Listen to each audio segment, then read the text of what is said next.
नमस्कार, मैं हूँ राजेश श्रीवास्तव।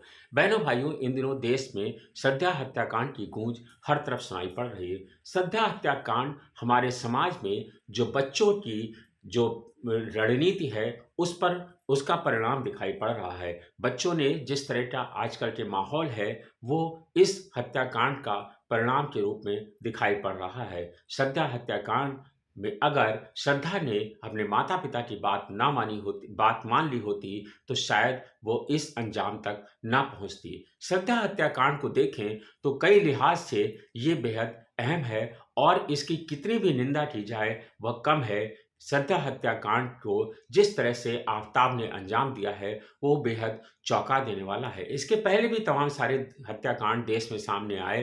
तंदूर कांड, निठारी कांड और कोठारी कांड, इस तरह से जितनी भी चीज़ें आई, आपने देखा होगा कि तमाम बार बहुत ही क्रूरतम तरीके से हत्याकांड को अंजाम दिया गया है। लेकिन जिस तरह से इस बार आफताब ने श्रद्धा को मौत के घाट उतारा है, वह समाज को दिल दहला देने वाली घटना है। और हालाँकि राजनीतिक दल इसे तमाम तरह से नाम दे रहे हैं। कोई इसे लव जिहाद कांड दे रहा है, कोई इसे बता रहा है कि मुस्लिम की यही रणनीति होती है और मुस्लिम धर्म को मानने वाले लोग जिस तरह से उनको मदरसों में ट्रेनिंग दी जाती है, जिस तरह से उनको सिखाया जाता है, इस तरह से इसी तरह की घटना सामने आती है। श्रद्धा हत्याकांड ही नहीं, लखनऊ में निधि हत्याकांड भी 2 दिन से इसी तरह से चर्चा का सबब बना हुआ है। श्रद्धा हत्याकांड की आप तह में जाएँगे तो पाएँगे कि आफताब ने जिस तरह से निर्मम हत्याकांड को अंजाम दिया है, वह कल्पना में भी नहीं किया जा सकता है। श्रद्धा हत्याकांड के पीछे बताते हैं कि श्रद्धा हत्याकांड के लिए आफताब ने उसके शव के 35 टुकड़े किए और 35 टुकड़ों को करने के बाद उसने उनको फ्रिज में रखा और बार-बार उनको आरी से काट करके छोटे-छोटे टुकड़े करके उसको रोज़ रात में 2 बजे जाता था और जंगल में जाकर के फेंक आता था, ताकि उसकी इस कार्रवाई को कोई देख ना सके। लेकिन श्रद्धा हत्याकांड के पीछे आपको हम पूरी विस्तार से बताते हैं। श्रद्धा हत्याकांड जो हुआ है, उसमें जो खुलासे हुए हैं, उसके मुताबिक उनके पिता, श्रद्धा के पिता बताते हैं कि श्रद्धा ने हमारी लोगों की बात नहीं मानी। अगर श्रद्धा ने हमारी बात मान ली होती, तो शायद आज हमारी बेटी हमारे पास होती। इस जघन्य हत्याकांड की शुरुआत में आपको ले चलते हैं। दरअसल इस काम की शुरुआत हुई 2019 में। श्रद्धा के पिता और माता को जब इस लिव इन रिलेशन के बारे में पता चला, जब उन्हें पता चला कि उनकी बेटी आफताब के साथ अफेयर में है और इस जानकारी को जब 18 महीने बीत चुके थे, यानी कि 2019 में जब उनके पिता को पता चला, उसके 18 महीने पहले से दोनों एक-दूसरे के साथ अफेयर में थे। जब श्रद्धा के माता-पिता को पता चला, तो उन्होंने अपनी बेटी को समझाया और कहा कि बेटी, इस तरह का रिश्ता ठीक नहीं है और आफताब अच्छा लड़का नहीं है। लेकिन श्रद्धा ने अपने पिता की बात नहीं मानी और श्रद्धा ने कहा कि मैं उसके साथ लिव इन रिलेशनशिप में हूँ। लेकिन श्रद्धा के माता-पिता ने जब इस बात से पूरी तरह से नकार दिया और कहा कि ऐसा संभव नहीं है, तो श्रद्धा ने अपने पिता से कहा कि मैं 25 साल की हो गई हूँ और मैं अपना निर्णय लेने में स्वतंत्र हूँ। और ये कह कर के श्रद्धा ने अपना घर छोड़ दिया।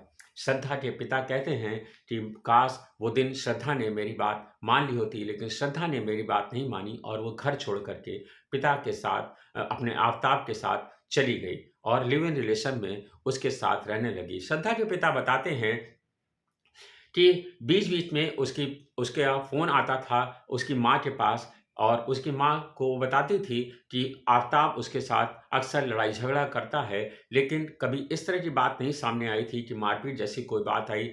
उसके बाद उनकी पत्नी का कुछ दिन बाद निधन हो गया और श्रद्धा को जब अपनी माँ की मौत के बारे में खबर मिली, तब उसने पिता से फ़ोन पर बात की थी। श्रद्धा ने इस बात पर दुःख जताया था, लेकिन कुछ दिन बाद फिर श्रद्धा का पिता के पास उनकी बेटी का फ़ोन यानी श्रद्धा का फ़ोन आता था और कहते थे कि आफ़ताब मेरे साथ मारपीट भी करने लगा है। श्रद्धा के पिता ने उसे समझाया और कहा कि बेटी, तुम घर लौट आओ और श्रद्धा कुछ दिन के बाद जब आफ़ताब उसके साथ ज़्यादा जुल्म करने लगा, तो श्रद्धा अपने पिता के घर पर लौट आई।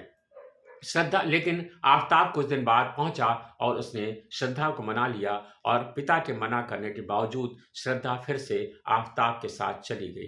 श्रद्धा के दोस्तों के द्वारा श्रद्धा के पिता दोस्तों के द्वारा श्रद्धा के पिता को जानकारी मिलती रहती थी कि उन दोनों में झगड़ा होता है।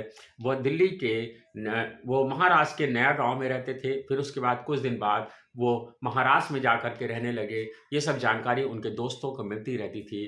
लेकिन पिछले कुछ दिनों पहले श्रद्धा के दोस्तों ने बताया उनके पिता को कि 2 महीने से उनकी बेटी का फ़ोन बंद है और वो जानकारी नहीं मिल पा रही है कि वो कहाँ है, क्योंकि श्रद्धा अपने दोस्तों के साथ लगातार टच में थी और सोशल मीडिया पर एक्टिव रहती थी। लेकिन जब पिछले कुछ महीनों से उसका पोस्ट नहीं आ रहा था और उनके दोस्तों से उनकी बातचीत नहीं हो रही थी, तो श्रद्धा के दोस्तों को चिंता हुई और उन्होंने उसके पिता को इसकी जानकारी दी। जब श्रद्धा के भाई ने यहाँ पर जानकारी जुटाई तो उसे पता चला कि वो लोग वहाँ नहीं हैं, महाराष्ट्र में नहीं हैं और दिल्ली के महरौली में जाकर के एक किराए के मकान पे रहते हैं। तब श्रद्धा का भाई वहाँ पर पहुँचता है और एक एफआईआर दर्ज कराता है, जिसके द्वारा पुलिस तलाश करते-करते श्रद्धा के जो कथित दोस्त है आफ़ताब, उस तक पहुँचती है और पुलिस ने उसकी गिरफ्तारी के बाद जो खुलासा किया, वह श्रद्धा के पिता और भाई को ही नहीं, पूरे देश को चौंका देने वाला था। आफ़ताब कितना क्रूरतम हो सकता है, इसका अंदाज़ा आप लगा सकते हैं। जब आफ़ताब से अब पुलिस पूछताछ कर रही है, तब भी आफ़ताब हँस रहा था और उसे इस बात का कोई पछतावा नहीं था कि उसने श्रद्धा को इतने क्रूरतम तरीके से मारा है। आफ़ताब ने बताया कि वह 18 मई 2022 को उसका श्रद्धा के साथ झगड़ा हुआ। श्रद्धा चाहती थी कि आफ़ताब उसके साथ बाकायदा विवाह करे और उसके बाद वो पति-पत्नी की तरह रहें। लेकिन आफ़ताब इस बात के लिए तैयार नहीं था और 18 मई 2022 को जब झगड़ा हुआ, तो उसने श्रद्धा की धारदार हथियार से हत्या कर दी। हत्या करने के बाद वह आरी से उसने हत्या की और हत्या करने के बाद उसने उस शव के 35 टुकड़े किए।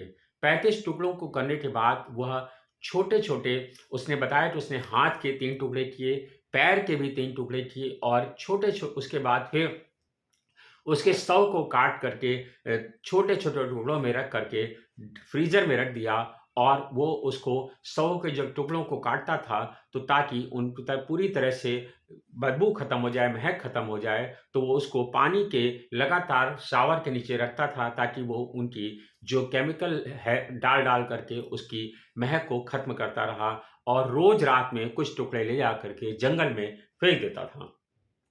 बताता है कि उसकी आप क्रूर मानसिकता को इससे अंदाज़ा लगा सकते हैं कि वह श्रद्धा के सर को काफ़ी दिन तक फ्रिज में रखे रहा था और वो उसके सर को बहुत ध्यान से देखता था। श्रद्धा के शव को जिस फ्रिज में रखा गया था, उसी फ्रिज में वो अपना खाना भी रखता था और उसी फ्रिज में खाना और शव दोनों रखे थे और वो उसी फ्रिज के खाने को इस्तेमाल करता था। श्रद्धा का जो खुलासा हुआ है, उसमें आफ़ताब ने ये भी बताया कि वो इस श्रद्धा की मौत के बाद भी अपनी कई सारी महिला मित्रों को अपने घर लेके आता था, जिनसे उनके आंतरिक संबंध थे। लेकिन अब जब श्रद्धा के शव का इस तरह से पूरी तरह से मिटा दिया गया है, तब पुलिस को जो जानकारी मिली है, पुलिस ने जो जानकारी जुटाई है, उसके मुताबिक श्रद्धा का ना फ़ोन मिल रहा है, ना श्रद्धा के शव के कोई टुकड़े मिले हैं। हालाँकि उसके किचन में खून के कुछ छींटे ज़रूर मिली हुई हैं, जिसको अब पुलिस जाँच के लिए जुटा रही है। लेकिन इस कथित मर्डर का जो खुलासा हुआ है, वो चौंका देने वाला ज़रूर है, लेकिन इस पर अदालत में कितने मजबूती ढंग से रखा जा सकता है, ये सोचने वाली बात होगी। क्योंकि अभी श्रद्धा का ना कोई शव बरामद हुआ है, अभी पुलिस के पास सिर्फ आफ़ताब का बयान ही है, लेकिन आफ़ताब के बयान को अदालत में कितना मजबूती से ठहराया जा सकेगा और उसे किस तरह से कड़ी सज़ा दिलाई जा सकेगी, यह सोचने वाली बात होगी। श्रद्धा का जो आज परिणाम सामने आया है, वो हमारी बच्चों को ये सोच लेना कि माँ-बाप उनकी बात नहीं सुनते हैं, माँ-बाप उनकी बातों में रोड़ा बनते हैं, ये सोच दकियानुसी सोच जो बच्चों की है, वह आज सामने आ रही है। हमें अपने बच्चों को जागरूक करना है, अपने बच्चों को पढ़ाना है, अपने बच्चों का विकास करना है। लेकिन विकास के नाम पर उन्हें ये छूट दे देना कि वो जो भी चाहें, वो कर सकें, वो नहीं ठीक है। अगर श्रद्धा के पिता ने श्रद्धा की बात ना मानी होती और श्रद्धा को इस तरह से अलग रहने की छूट ना दी होती, या फिर श्रद्धा के साथ लगातार वो टच में होते, तो शायद उनकी बेटी बचाई जा सकती थी। श्रद्धा के पिता ने अपनी बेटी को उसके कहे अनुसार पूरी छूट दे दी और वह आज जिस मौत को उसने पाया है, वो वास्तव में बेहद निंदनीय और बेहद क्रूरतम है। इसलिए इस चीज को मानना होगा कि श्रद्धा को अपने पिता की बात माननी चाहिए थी। ये एक हत्याकांड आने वाले समाज के लिए एक विषय भी हो सकता है और इस पर गहन तरीके से मंथन भी किया जाना चाहिए। उधर लखनऊ में निधि हत्याकांड हुआ, जिसमें सूफियान नाम के युवक ने उसे प्यार में धोखा दिया, जिसके बाद और प्यार में धोखा दिया और शादी करने के लिए उससे कह रहा था, लेकिन निधि धर्म बदलने के लिए तैयार नहीं हो पा रही थी, जिसके चलते उसने 5वीं मंजिल की छत से उसे धक्का दे दिया, जिसके बाद निधि की मौत हो गई है। सूफियान को अभी तक पकड़ा नहीं जा सका है। ये सारे हत्याकांड ये बताते हैं कि आखिर हमारा समाज कहाँ जा रहा है। आज हमें धर्म विशेष के युवकों से सावधान रहने की ज़रूरत है, क्योंकि हो सकता है, क्योंकि जितने भी चीज़ें सामने आ रही हैं, वह ये सोच को दर्शाती हैं कि धर्म परिवर्तन, लव जिहाद, इसका कोई ना कोई मुद्दा इससे जुड़ा ज़रूर है। अब हमारे लिए फ़िलहाल ये राजनीति का विषय नहीं, ये समाज का विषय है और इसे सोचना तो होगा ही। धन्यवाद, शुक्रिया।